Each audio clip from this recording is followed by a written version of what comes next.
A new CBO report warns that mounting government debt is about to swamp the U.S. economy. But will the report make any impression on Democrat lawmakers? I'm Alan Barton. Stand by for the front page.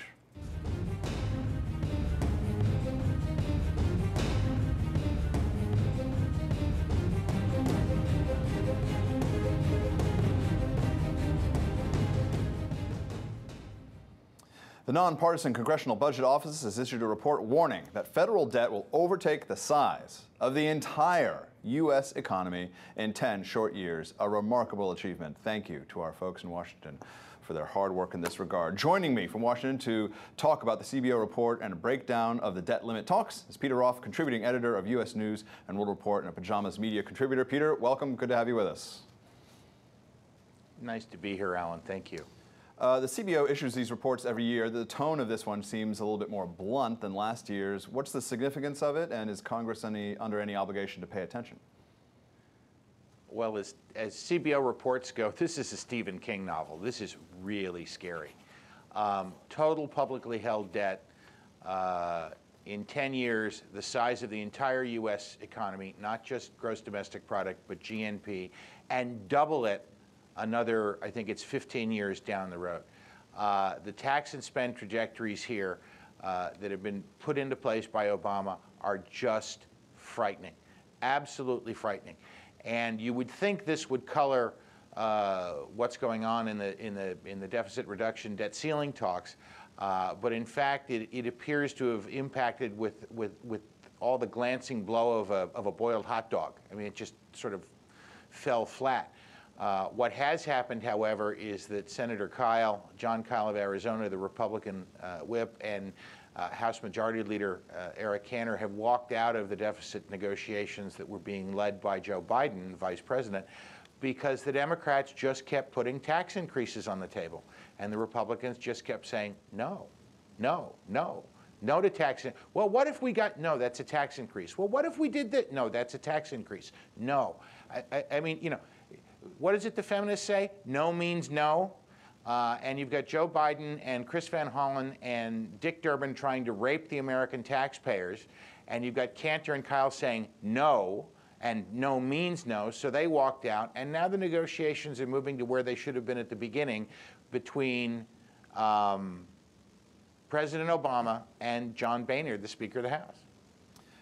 11 senators and 15 House members have signed on to this cut, cap, and balance pledge being offered by a coalition of center-right conservative groups. Why don't you tell us a little bit about that? What is cut, cap, and balance? How is it supposed to work?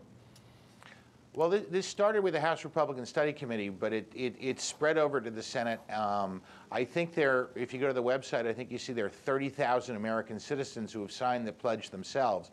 But it says we have to have 3 things before we'll agree to vote for any increase in the debt limit. The first thing is that we cut the size of the deficit in half in 1 year. The second is that we cap total federal spending to limit the growth of government. And the third thing is that we have to pass through Congress a balanced budget amendment to the U.S. Constitution that includes both a supermajority to raise taxes and a total spending cap so that the growth of government can be limited even in good economic times. If you want to grow the government, you have to grow the economy. And you've got, as you said, you've got a dozen senators and about 20 House members so far in a couple of days, 30,000 American citizens who have all embraced this position that before we can do a debt ceiling, Congress and the President have to show real, serious movements towards getting spending under control. Cut, cap, and balance. All right, why don't we bring in our panelists here in the studio, Don Watkins, an analyst at the Ayn Rand Center for Individual Rights, and James POULOS, commentator and host of The Bottom Line. James, all right, the president said he would not allow, you know, this guy is unbelievable, no cuts to Social Security or Medicare as part of any budget deal. Okay, that's great. So tell me about this strategy. Is this just to force the Republicans to argue for like really difficult cuts in services like, you know, Yellowstone National Park closes down, but no cuts to Social Security, and then the Democrats get to come in and demagogue that? What's the strategy here? Well, that's the tactic, right? Force the Republicans to go for the hard cuts. What's the strategy? I don't know what the strategy is. Barack Obama says he's open to $1 trillion in cuts. This is abhorrent to his base. I think this is a stalling tactic. I don't know if there is a strategy. I think this president can be safely accused of trying to tiptoe through this crisis, hoping to make it safely to re-election. Peter, going back to you, you mentioned earlier that the debate is now going to be between the president and the speaker, and as you mentioned, Cantor and Kyle walked out of this sort of commission being led by Biden. And everyone seems to say this not only about this debate, but in other debates as well, that they are waiting for President Obama's leadership on certain issues. What are they talking about that? What is the style here that seems to be that everyone is wondering where the president stands or where his input is? Well, remember, Alan, that this is a guy who voted present how many times when he was a member of the Illinois legislature? He wants to be liked. He doesn't want to make a decision. He doesn't want to lead. And so he's largely devolved the responsibility for dealing with the debt ceiling to other members of his administration, the vice president, the Treasury Secretary. And what is just shocking to me is that there haven't been more calls for the president to show leadership. Where is the president's plan? And right now, it seems like this is a political game where they want to force the Republicans to accept some kind of revenue enhancement, some kind of tax increase. Maybe it's not a rate reduction. Maybe it's the elimination of corporate deductions without dropping the rates, so it's a net tax increase. Maybe it's, as was floated yesterday, the elimination of indexing, so that as you earn more as an individual taxpayer, you move up into a higher tax bracket. We killed that in the Reagan reforms in '86. They want to force the Republicans to do something that's going to be politically damaging to them with their base. They really don't seem to care a whit about the American economy. I'm sure they're expecting inflation. They want inflation so that they can monetize the debt and pay that they've run up and pay it off with cheaper dollars. They're not concerned about growing the economy. I mean, if Cloward and Piven hadn't written their strategy, somebody would have invented it to explain what's going on in this crisis right now.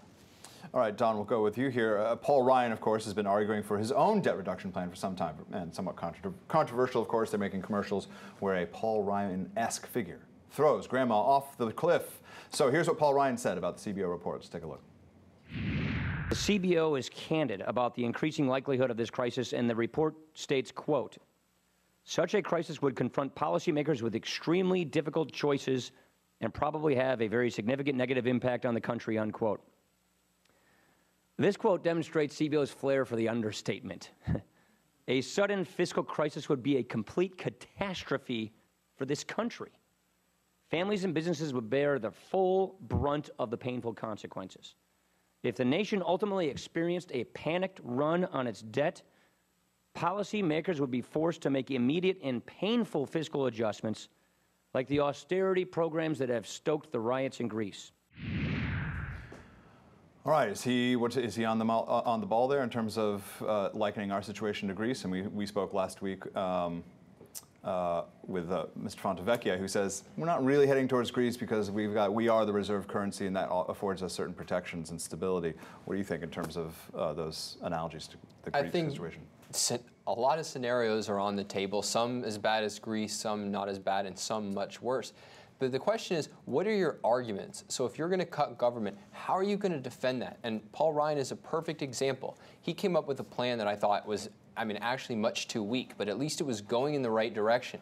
And yet it got slammed, and they had no ability to defend cutting and changing Medicare and changing programs like that, because they could not defend against the people who said, look, there's people in need, and we therefore have a moral obligation to sacrifice our wealth in order to serve that need. And that's really what you need to be able to answer. So far, the Republicans haven't, but they need to, and that really needs to be the focus, is better arguments in the face of these attacks. All right, well, final question for you, Peter. In his press conference this week, Fed Chairman Ben Bernanke said that inaction on raising the debt ceiling could create, quote, fundamental doubts about the creditworthiness of the United States, unquote. Aren't there fundamental doubts anyway? Aren't we already in the area of fundamental doubt? Well, I think we are already in that area, but you know, Bernanke is right. I mean, the debt ceiling, which ought to be redefined as publicly held debt, not including debt that government owes to government, but be that as it may. It is a serious issue if the U.S. government, which is the world's reserve currency, defaults on its obligation to its debt holders and its bondholders. And so the idea that we can just say no to a debt ceiling increase without doing anything, I think is a little bit foolish and foolhardy. It scares me a little bit. I mean, we have to behave in a responsible manner here, but the responsible manner is to use this as an opportunity to get real spending cuts and real reforms like cut, cap, and balance in place. Rahm Emanuel famously said, don't let a crisis go to waste. The Republicans, conservatives would be foolish if they let this fiscal crisis go to waste by not forcing on the White House real spending discipline, not just in the short term, but in the long term through a balanced budget amendment that caps spending and the ability to raise taxes. Because as we all know, everybody who gets into office wants to spend money. Some want to spend more money than others, but everybody likes to spend money. It makes them feel good. It makes them feel like Santa Claus. Everybody wants to be Santa Claus. Nobody wants to be Scrooge. We have to limit the Santa Claus impulse. All right, thank you, Peter ROFF. You can find more of Peter's commentary at our companion site, pajamasmedia.com. And viewers, please add your voice to the mix. Will this latest CBO report be the wake-up call that finally gets Democrats to take the debt crisis seriously? Click the comment button below. Join in on the discussion. For Peter ROFF, Don Watkins, and James Poulos, I'm Alan Barton. You've been watching Front Page.